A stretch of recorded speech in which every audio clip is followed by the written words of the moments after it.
إلى حضرة حبيبنا وشفيعنا محمد صلى الله عليه وسلم وأهل بيته وأزواجه وأولاده وذريته صلوات الله عليهم أجمعين وإلى أرواح آبائه وإخوانه من النبيين والمرسلين وملائكة الله المقربين الكريمين وإلى أرواح سادتنا أبي بكر وعمر وعثمان وعلي والباقين الأسرار المبشرين بالجنة وسائر الصحابة والقرابة والتابعين وإلى أرواح العلماء العاملين وأئمة القراء والحديث المفسرين والفقهاء وأئمة الأربعة المجتهدين وقلدهم في الدين وإلى وصل روح الشيخ الإمام العالم العلامة شمس الدين أبي عبد الله محمد قاسم الشافعي تقبل الله برحمته ورضوانه آمين وإلى أرواح آبائنا وأمهاتنا وجدنا وجداتنا ومشايخنا ومشايخنا وأساتذتنا ولسائر المسلمين والمسلمات.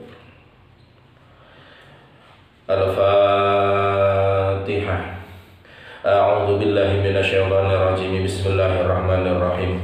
Alhamdulillahirabbil alamin arrahmanir rahim maliki yaumiddin. Iyyaka na'budu wa iyyaka nasta'in. Ihdinas siratal mustaqim. Siratal ladzina an'amta 'alaihim ghairil maghdubi 'alaihim waladdallin. Amin. Subhanaka la ilma lana illa ma 'allamtana innaka antal alimul hakim. Allahumma anfa'na bima 'allamtana wa 'allimna ma yanfa'una warzuqna 'ilman yanfa'una wa zidna 'ilma. Allahumma ij'alna nuran fi qulubina, nuran fi absarina, nuran fi asma'ina wa zidna nuran ya rabbal alamin. Bismillahirrahmanirrahim. Qala al-musannif rahimahullahu ta'ala faslun walladzi tabtulu bihi as-salatu ahada asyara syai'an al-kalamu al-amdu ila akhirih. Bismillahirrahmanirrahim. Faslun utawi iki iku fasal suwiji walladzi utawi perkara tabtulu kang dadi batal bihi sebab alladzi apa as-salatu salat. Ahada asyara iku ana 11 apane sayan perkarane. Al kalamu suwiji guneman al amdu kang sengaja. Wal amalu lan gawe penggawean al kathiru kang akeh. Wal hadatsu lan hadas wa hudutsun najasati lan anyar tekone najis. Wan kisyaful awrati lan kebukae aurat wa taghyirun niyati lan owahe niyat wastidbarul qiblati lan ngungkuline kiblat wal aqlu lan mangan wasyurbu lan ngombe wal qahqahatu lan guyu latah waridatu lan murtad. Ini fasal menjelaskan tentang perkara-perkara yang membatalkan sholat. Ada 11 perkara yang bisa membatalkan sholat. Dalam arti apabila kita melakukan salah satu atau dua atau bahkan semua dari perkara yang membatalkan sholat itu tadi yang jumlahnya 11, maka artinya sholat kita menjadi batal. Ringkas, yang pertama adalah al-kalamu al-amdu, pembicaraan, ucapan yang dilakukan dengan sengaja. Yang dimaksud dengan al-kalam di sini adalah al-kalam yang membatalkan sholat adalah kalam yang tidak ada kepentingan sholat atau kalam yang tidak mengandung unsur zikir di dalam sholat. Karena kalam yang ada dalam kemaslahatan sholat maka tidak membatalkan sholat. Contoh, ketika imam membaca ghairil maghdubi 'alaihim waladdallin. Maka makmum disunahkan, di sini malah disunahkan untuk membaca amin. Atau misalkan ketika imam melakukan kesalahan di dalam sholat, maka kemudian makmum di sini memberikan peringatan atau mengingatkan dengan bacaan tasbih subhanallah. Misalkan imam lupa belum rukuk, misalkan setelah baca surat pendek, baca surat Fatihah, kemudian baca surat pendek, imam ini langsung sujud misalkan. Nah, ketika imam langsung sujud, ini kan berarti ada rukun yang terlewatkan, yaitu rukuk dan iktidal. Maka dalam keadaan yang seperti ini, makmum ya kan, punya kewajiban untuk mengingatkan imam yang melakukan kesalahan dengan bacaan tasbih subhanallah. Atau kalam-kalam lain untuk kepentingan sholat, misalkan imam membaca surat, surat kemudian bacaan surat itu salah, maka kemudian makmum membenarkan bacaan imam. Jadi makmum tidak lagi dengan subhanallah subhanallah, tapi langsung dengan kalam atau ucapan ayat yang semestinya dibaca atau ayat yang benar. Misalkan imam lupa sabbihisma rabbikal a'la, terus lupa imam ini setelah sabbihisma rabbikal a'la apa, maka makmum kemudian alladzi khalaqa fasawwa, misalkan walladzi qaddara fahada. Ini kan kalam, bukan tasbih lagi, tapi langsung bahkan mengingatkan imam dengan membaca ayat yang semestinya dibaca ketika imam lupa atau bahkan salah. Maka ucapan-ucapan yang meskipun itu dilakukan dengan sengaja dan lafaz itu adalah untuk kepentingan sholat, maka itu tidak membatalkan sholat. Yang membatalkan sholat adalah kalam yang itu bukan untuk maslahat sholat. Yang kedua, wal amalu al-kathir, pekerjaan atau gerakan yang banyak di dalam pemahaman madhab Syafi'i itu 3. Berarti 3 gerakan dengan sengaja, dan gerakan itu bukan untuk kemaslahatan sholat, tidak juga karena darurat, maka gerakan itu membatalkan sholat. Misalkan kita melangkah, maka begini, kalau kita melangkah, misalkan kita dalam barisan shaf, kita kebetulan di barisan belakang, kedua, ketiga, atau seterusnya. Kemudian ada barisan depan kita, barisan pertama atau barisan di depan kita yang kosong, misalkan yang kosong karena memang tadi ada jamaah, kemudian dia batal sholat, kemudian mundur, artinya terjadi kekosongan. Maka kita maju dengan melangkah, melangkah. Maka ketika melangkah ini, agar tidak membatalkan sholat kita, itu jangan sampai 3 kali langkah secara berurutan. Apabila sekiranya 3 langkah atau bahkan lebih dari, atau 3 langkah atau lebih untuk menuju ke shaf depan kita, maka sebaiknya tetap kita berhenti dulu sejenak sekiranya tumanninah.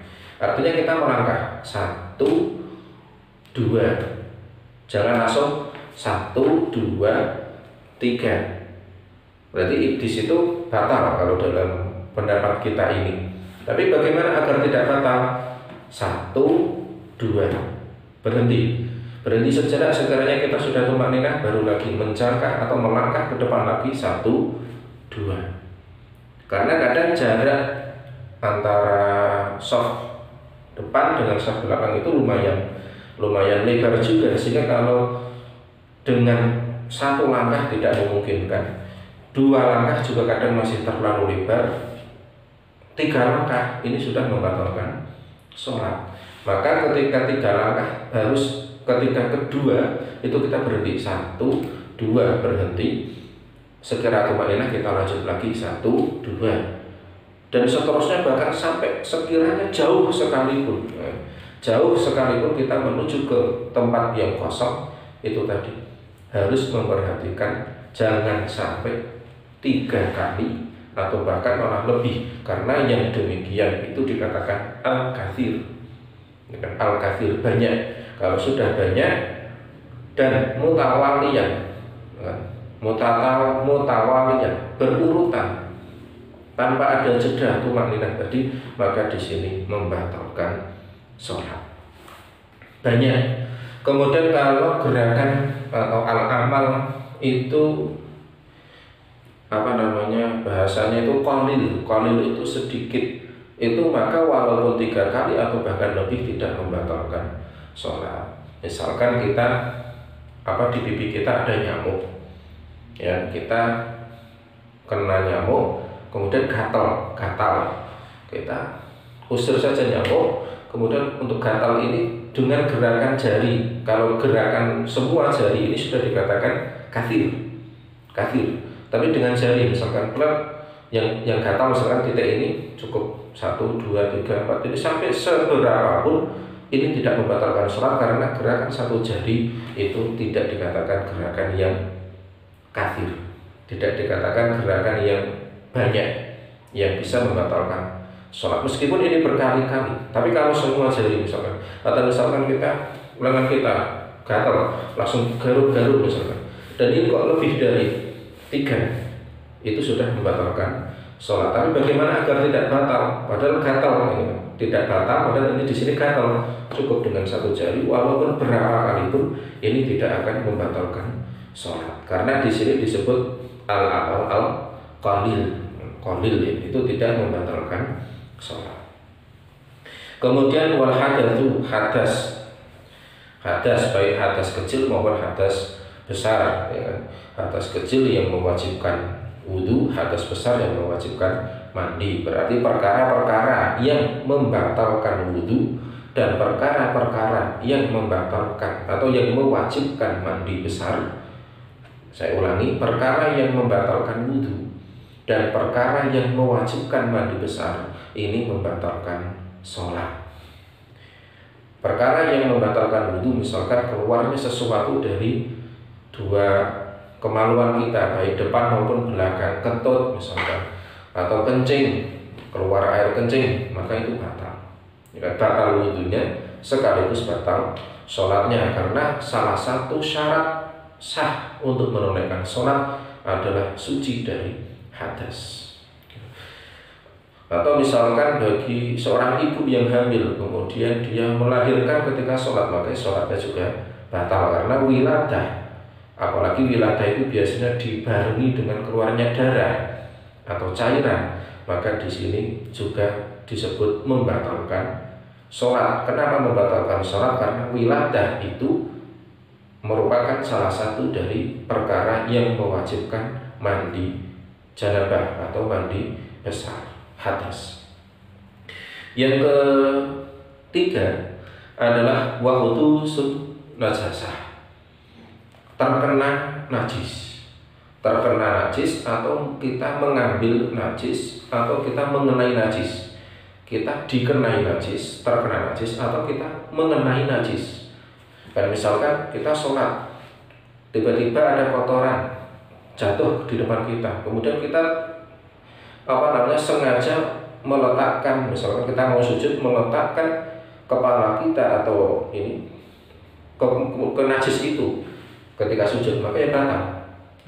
Atau kita berdiri atau kita duduk, kemudian ada kotoran, dalam arti kotoran yang najis nempel ke kita, maka disitulah kemudian sholat kita batal.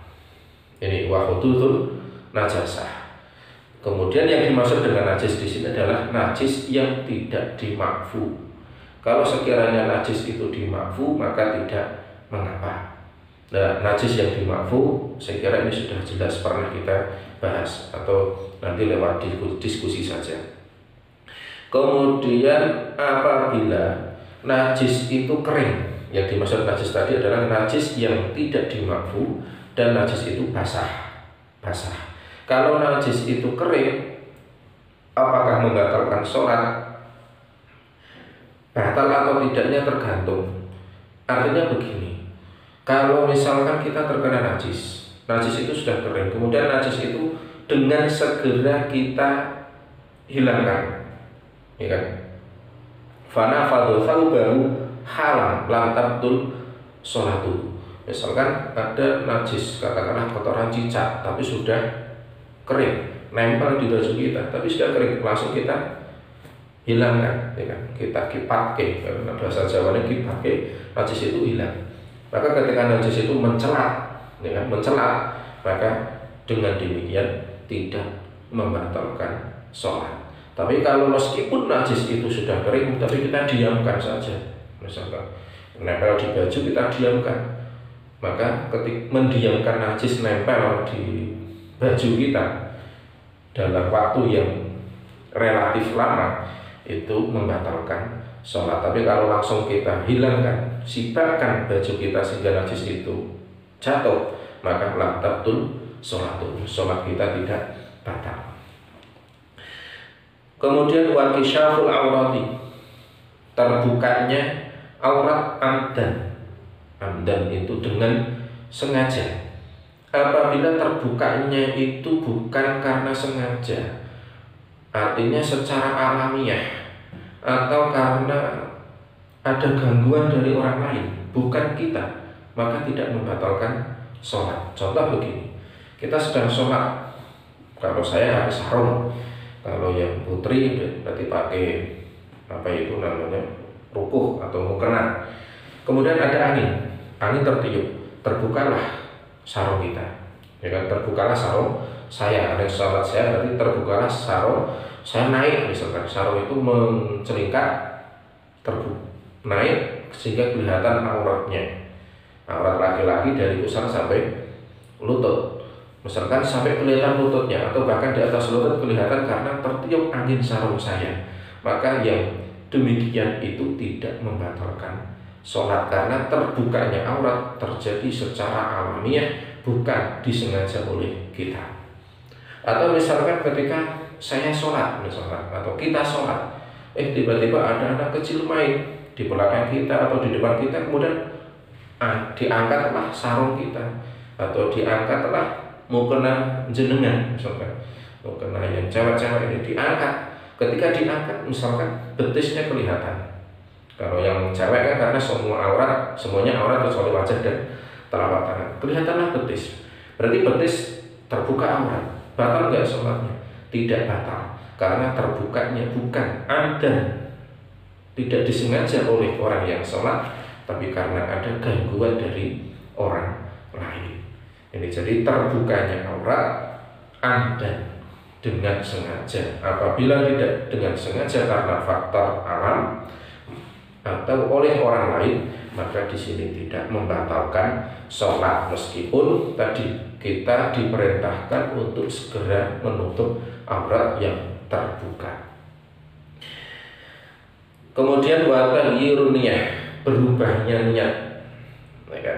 Misalkan kita sudah niat sholat maghrib, misalkan sholat maghrib, di tengah-tengah sholat kemudian kita mendengar suara adik kita yang nangis, misalkan.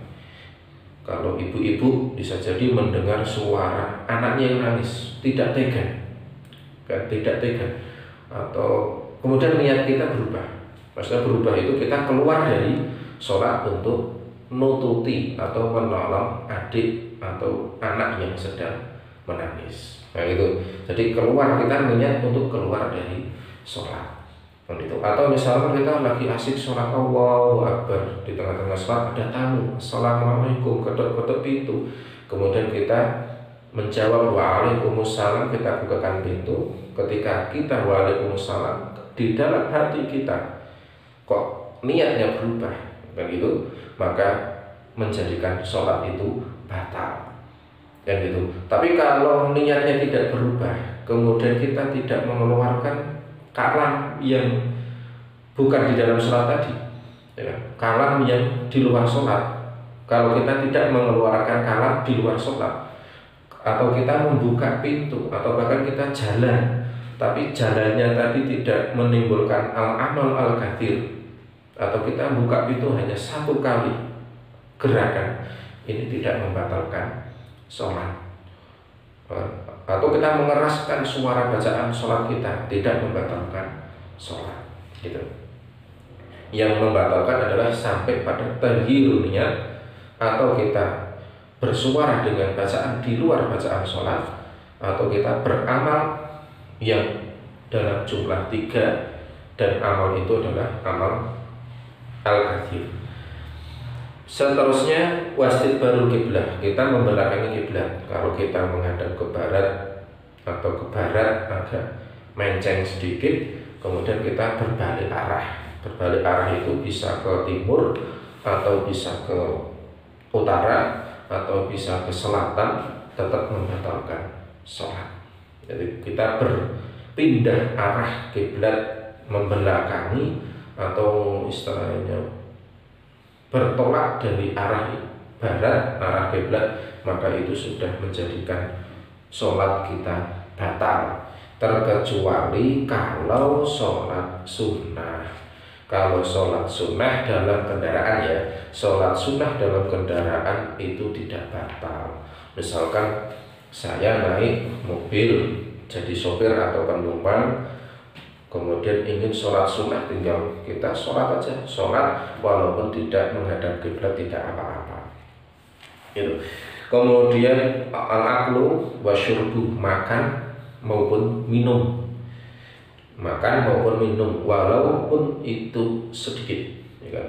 Kathiran au qalilan, banyak maupun sedikit, itu membatalkan sholat. Maka yang perlu diperhatikan adalah apabila kita mau sholat, kemudian kita kok sebelum sholat kita makan, maka pastikan di dalam mulut kita tidak ada sisa-sisa makanan, karena dikhawatirkan kalau ada sisa makanan kemudian kita sholat, ada sisa kecil apapun kemudian kita telan, maka itu membatalkan sholat. Atau ketika kita wudhu, kumur atau mungkin minum sebelum sholat, kemudian pastikan bahwasanya air yang ada di dalam mulut kita itu bukan lagi air wudhu, bukan lagi air minum yang kita minum sebelum sholat, murni ludah kita. Karena kalau ludah kita telan itu tidak membatalkan sholat.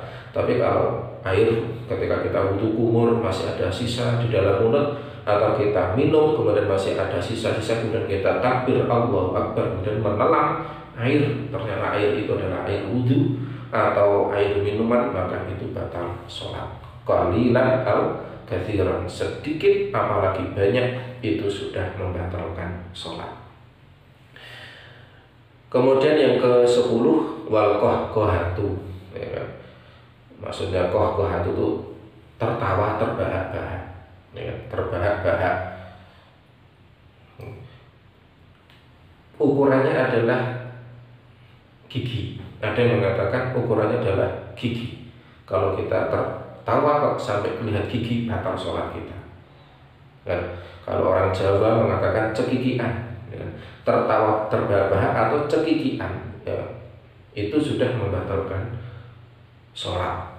Ya, tapi kalau hanya sekedar mesem, misalkan kita digoda oleh teman kita ketika kita sholat, digoda, atau kita mendengar suara yang sekiranya menurut kita lucu, kemudian kita sedikit menahan tawa tapi tidak sampai tertawa, atau tidak sampai cekikian tadi, hanya mulut masih mingkem, tertutup, ini tidak membatalkan sholat.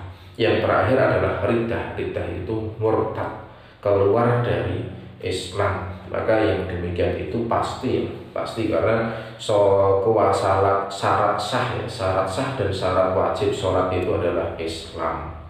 Artinya kalau ketika sholat kok dia riddah, keluar dari Islam, maka otomatis sholatnya batal. Meskipun kita sulit untuk memberikan gambaran atau contoh, masa sih ketika sholat kok murtad, sepertinya tidak mungkin. Tapi seandainya bisa jadi kan, kaulan au fi'lan, baik dengan ucapan ataupun dengan perbuatan, kok itu mengarah pada keluar dari agama Islam, ya batal.